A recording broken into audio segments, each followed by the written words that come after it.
Ya, langsung saja kita bahas bersama terkait dengan tapera ini bersama dengan Fitra Faisal Hastiadi, Senior Ekonomi Samuel Sekuritas, Faculty Member dan dosen Fakultas Ekonomi dan juga Bisnis Universitas Indonesia. Selamat pagi Mas Fitra, bagaimana kabar Anda?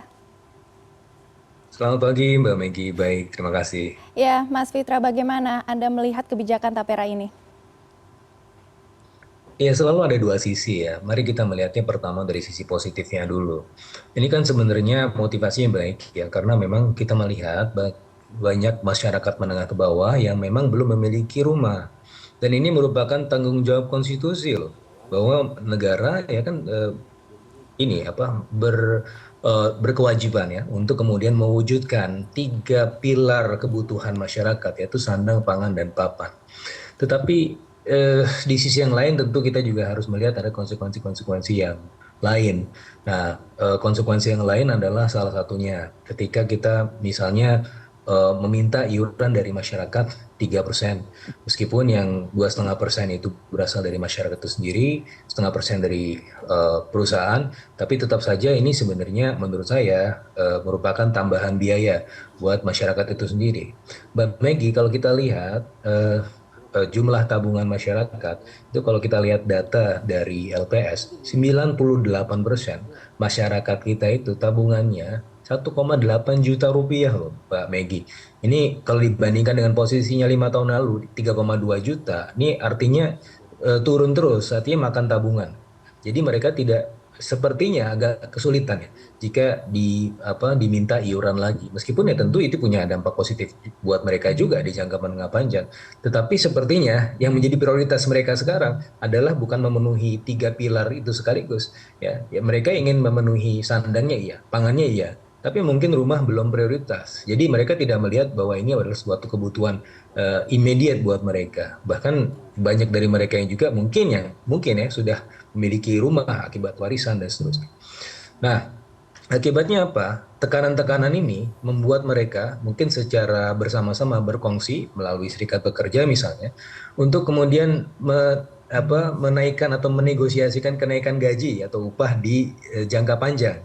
Nah, ini kan juga pada akhirnya menjadi tambahan biaya juga buat perusahaan ya, yang awalnya cuma 0,5%, tetapi biasanya secara praktek itu akan kemudian diabsorb juga ya, yang 2,5% dari iuran karyawannya itu mungkin akan ditanggung juga oleh si pabrik, dan oleh karenanya ini juga pasti akan menjadi cost push inflation ya, dorongan inflasi karena biaya produksi ya, sehingga akhirnya kalau kita melihat dampak makroekonomi di jangka menengah panjang bisa jadi ada layoff juga. Nah, makanya kemarin kan ini saya rasa jarang-jarang ya, baik itu dari sisi pengusaha Apindo maupun dari sisi buruh itu sama-sama menolak. Ini kan berarti artinya memang ini suatu hal yang, ya, ini butuh atau enggak sih, kalau misalnya memang masyarakat yang seharusnya menjadi beneficiaries utama dari tapera ini saja menolak, ya artinya ya apa namanya, ini memang belum terlalu kemudian dibutuhkan, bahkan menjadi beban buat masyarakat itu sendiri, begitu Mbak Maggie. Iya, Mas Fitra, ini menarik sekali ya. Ada beberapa data yang Anda paparkan tadi, lebih dari 90% masyarakat tabungannya dari 3,2 juta rupiah ini turun sampai sekarang hanya 1,8 juta rupiah. Kita sepertinya lagi pusing juga begitu ya, tabungan kita menurun dan sekarang juga banyak iuran. Dan salah satu iuran yang kita harus setor setiap bulannya adalah BPJS Ketenagakerjaan. Nah, apakah ada manfaat yang tumpang tindih di sini?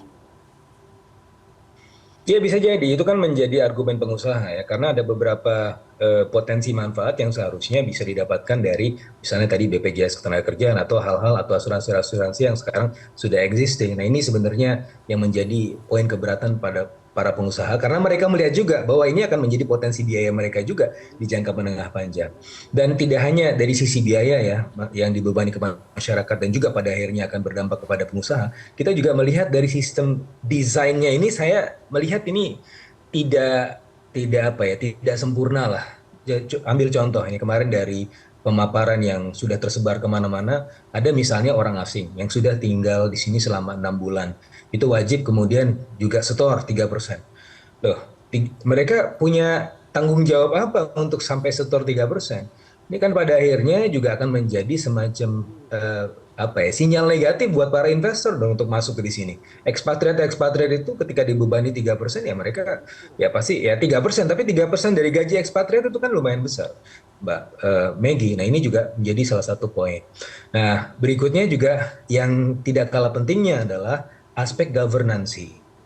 Nah, kita tahu memang best practice-nya kalau di banyak di negara-negara lain, ada di Chile, ada di juga Filipina, juga punya punya model-model yang serupa gitu ya. Tapi kalau kita lihat dari yang apa mbahnya mortgage, kita bisa melihat dari Fannie Mae sama Freddie Mac. Dulu Fannie Mae itu di Amerika Serikat didirikan semenjak Great Depression karena memang ada tadi ya demand tinggi terhadap perumahan, tetapi supply-nya terbatas ya kan, jadi harganya tinggi, dan makanya ada Fannie Mae, kemudian ada Freddie Mac juga. Nah, ini di primary dan kemudian di apa Freddie Mac ini di secondary market. Nah, ini kan pada akhirnya kemudian mampu untuk meningkatkan gitu ya purchasing power dari masyarakat ya untuk kemudian di mortgage itu. Tapi yang satu hal yang harus kita pelajari adalah pertama, Fannie Mae dan Freddie Mac ini meskipun awalnya ini adalah dua entitas yang berbeda, tapi pada akhirnya mereka berkompetisi. Sementara BP Tapera itu adalah satu-satunya, artinya tidak ada kompetisi. Ketika tidak ada kompetisi, maka aspek governance-nya akan menjadi bermasalah. Yang kedua, kita juga tahu Fannie Mae sama Freddie Mac itu pada akhirnya memunculkan apa yang disebut sebagai subprime mortgage crisis.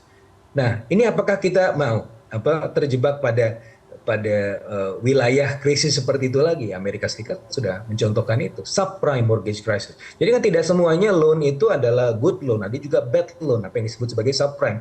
Ini bagaimana cara mengantisipasi? Dan juga yang tidak kalah pentingnya adalah belum lepas dari ingatan kita bahwa ada kasus Jiwasraya.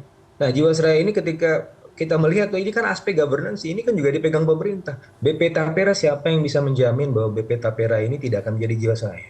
Maka dari serangkaian apa episode-episode itu, saya masih melihat bahwa ini seharusnya perlu dipikirkan ulang lah. Kecuali kalau misalnya secara institusional kita sudah sangat memadai, sehingga saya rasa efek positifnya akan sangat besar dan bisa mengkompensasi efek negatifnya. Tetapi masalahnya sekarang saya lebih banyak melihat negatifnya, mudaratnya lebih banyak daripada manfaatnya. Baik Mas Fitra, ini sebelum kita menggali lebih dalam lagi, apakah Anda bisa menjelaskan supaya masyarakat awam begitu ya juga bisa mengerti sebenarnya mekanisme Tapera ini seperti apa? Tadi saya dengar tadi Anda sudah menyebut ada beberapa loan begitu ya. Apakah Tapera ini sebenarnya adalah menyalurkan loan kepada masyarakat untuk mendapatkan rumah, atau seperti apa sebenarnya mereka menjalankan kebijakan Tapera ini? Jadi ya beda dengan kita mengajukan kredit perumahan ya.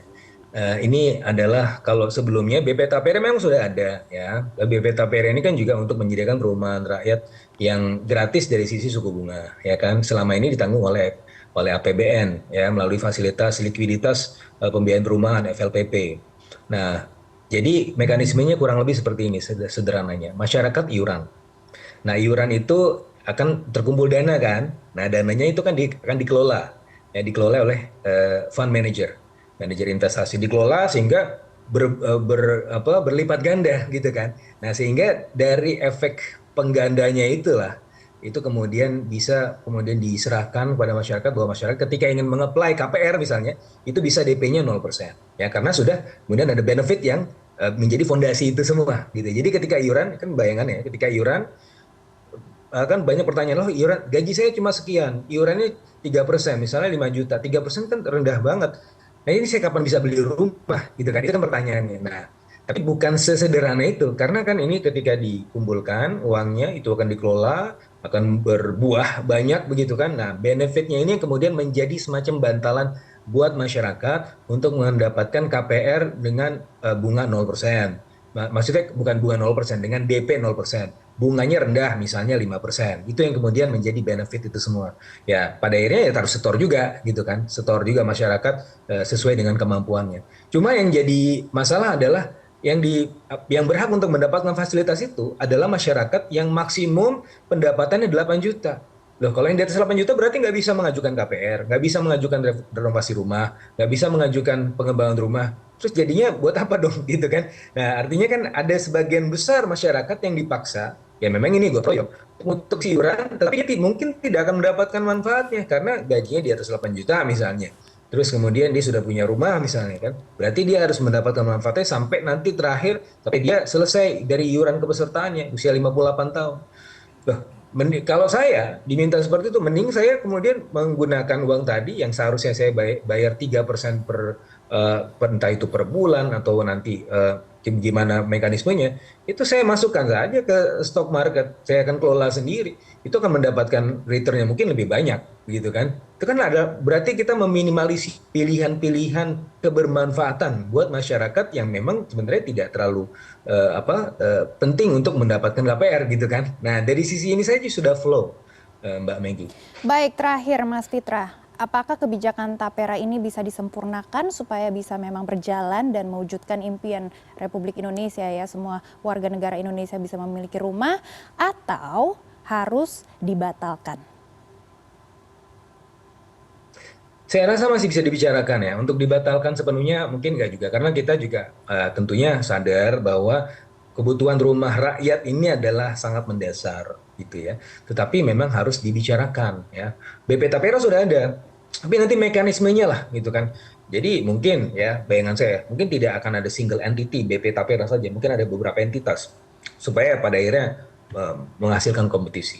Atau ya daripada kemudian dikumpulkan di BP Tapera, ya digunakan saja melalui fasilitas perbankan. Nah, bagaimana perbankan kemudian bisa memberikan DP 0%, terus kemudian bisa memberikan kredit rumah dengan suku bunga yang rendah, itu kalau merujuk pada apa yang terjadi di Amerika Serikat melalui Fannie Mae dan Freddie Mac, dia bisa kemudian membeli ya pinjaman perbankan itu di-insert dan kemudian disekuritisasi gitu. Itu yang sebenarnya merupakan pilihan-pilihan juga. Tetapi yang juga harus waspada adalah kalau aspek governance-nya nggak bagus, ya akan ada krisis juga gitu. Itu jadi pilihan-pilihan itu yang harus kita timbang-timbang gitu, Mbak Miki.